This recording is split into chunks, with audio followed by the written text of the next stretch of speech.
Sick of the landlord-tenant board, sick of long-term tenants, and instead want to do Airbnb, you might want to think again. Canada is waging war on Airbnb investors, and if you have one, you gotta watch this, because you're next.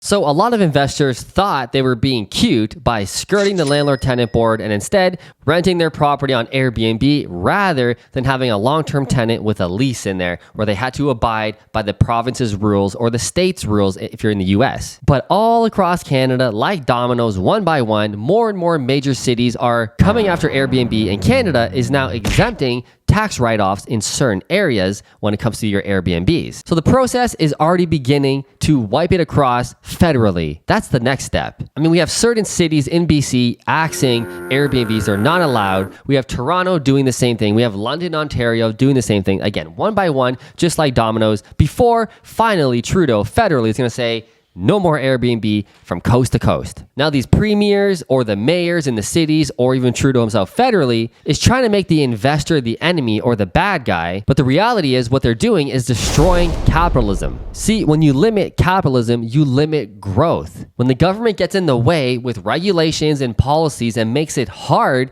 for investors to make money or to make ends meet, they just leave. Adios, adios, adios. Which is what we're seeing now. So many investors are leaving Canada to invest in other markets like Dubai, like America, over in Europe, because it doesn't make sense to invest in Canada. Now you have so many low-level trolls going, good, get out of here. We don't need you anyway. But what happens when more and more investors start leaving and buying less rental properties is that the supply of homes goes down, but the demand doesn't change. In fact, it increases. So you have more people looking to rent a home with less supply. What do you think happens to prices, you idiot? This is economics 101 that these low-level trolls don't understand. When you alienate investors, you alienate mom and pop landlords, which make up the majority of rental housing, by the way. It's not corporations. It's not fucking black.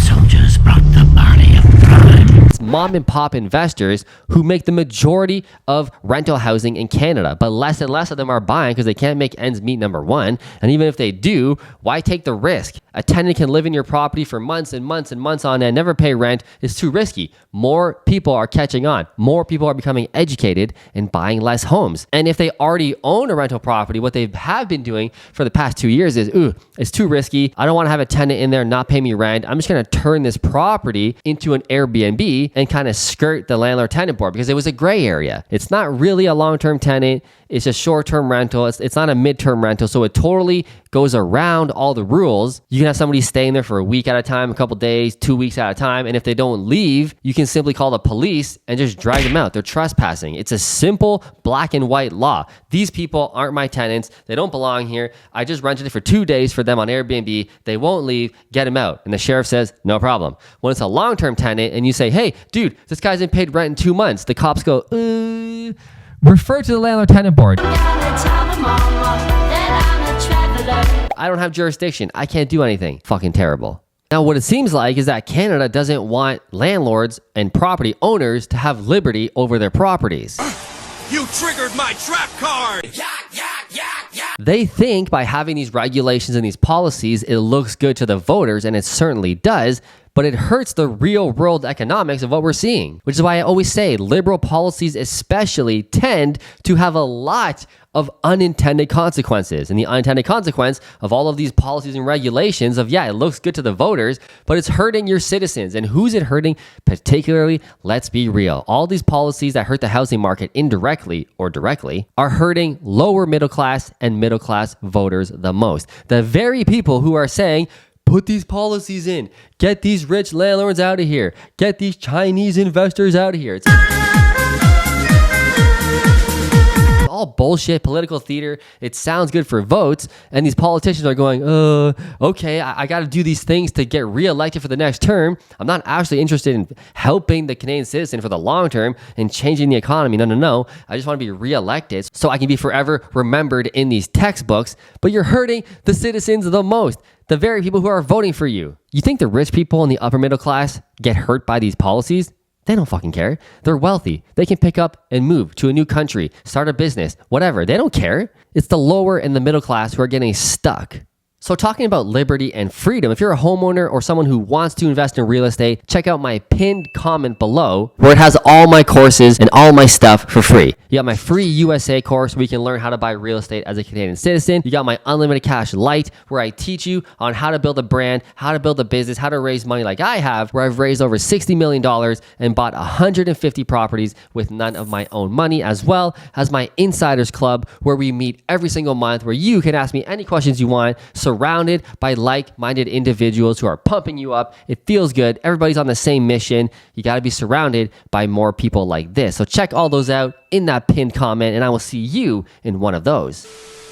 Canada at this point is pretty much like a spoiled 16-year-old girl. Trudeau wants his cake and he wants to eat it too. He's saying what he's got to say, just get reelected, but he's not doing anything that he promised. Nothing, literally nothing that he promised, he's done. The economy is getting worse, inflation's out of control, cost of living is insane. The economy has had zero GDP in all of 2023, which we've broken down so much on this channel. The economy isn't growing. People are stagnant or dying and going into bankruptcy, and he's doing nothing but trying to get reelected, which honestly is what any politician is going to do. Pierre Poilievre, Trudeau, it doesn't matter. They're all kind of the same. One's probably going to make you feel better about who's running the country, but probably not going to do anything for your actual pocketbook. The only person who's going to make your pocketbook any better is you. Nobody's coming to save you. It's all on you. And this is what the channel's all about. It's about investing and growing your wealth, because I don't care how much money you make at your job. I don't care what you're doing. It's not going to be enough. We see that everywhere. People making high salary incomes, insanely high salaries,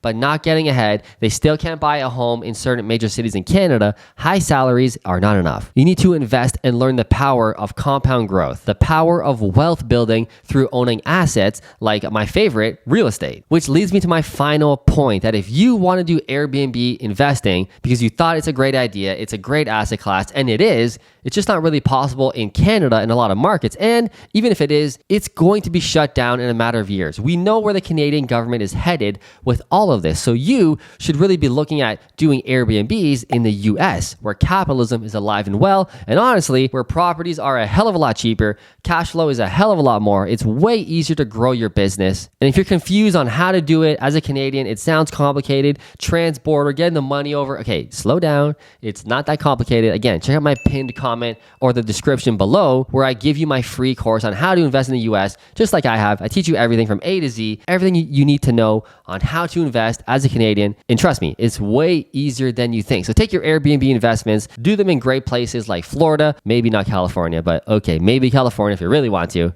Texas. Like, you can do Airbnbs all across America. So why not make more money and make that USD especially instead of that Trudeau CAD? We don't want none of that. So check out all those free courses, and I will see you in the next video.